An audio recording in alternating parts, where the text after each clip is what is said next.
Hello everyone, কেমন আছো সবাই? আশা করি সবাই খুব ভালো আছো আর আমিও খুব ভালো আছি। তো আজকে সকাল থেকেই ভিডিওটা স্টার্ট করেছি। আর যে কাজগুলো ছিল সেগুলো আমি সেরে নিয়েছিলাম, তো তারপর আমি সবজিগুলো কেটে নিচ্ছিলাম। আরও নিয়ে এসছে আমরা কামরাঙা এসব নিয়ে এসছে, তো সেইগুলোই আমি এখন খাচ্ছিলাম। তো বেশ ভালোই লাগছিলো খেতে। আর আমরা অনেক দিনই খাওয়া হয়নি। আগে যখন স্কুল যেতাম তখন স্কুলের সামনে একটা কাকু বসতো, তো আমরা সেখান থেকেই কিনে খেতাম। আর একে দেখো সারাদিন পড়ে পড়ে ল্যাদ খাচ্ছে আর ঘুমাচ্ছে। বাইরে যেহেতু বৃষ্টি হচ্ছে তো ওই জন্য আর কোথাও যায়নি, ঘরেই শুয়েছিল, কি করবে বেচারা। তো তারপরে আমি স্নান করে নিয়েছিলাম আর এদিকে মা ভাত দিচ্ছে, তো আমরা ভাত খেয়ে নেব।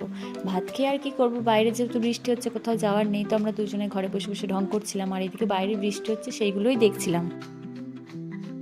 আজকে শুধু বৃষ্টি না, আজকে সাথে ঝড়ও হচ্ছিল, আর সেটা দেখতেও বেশ ভালোই লাগছিল। আর যেহেতু আমাদের পুকুরের ধারে বাড়ি, তো যাই হোক সন্ধেবেলায় আমি বানিয়ে নিয়েছিলাম পাস্তা, আর সেটা আমরা সবাই মিলে বসে বসে খাচ্ছিলাম আর টিভি দেখছিলাম।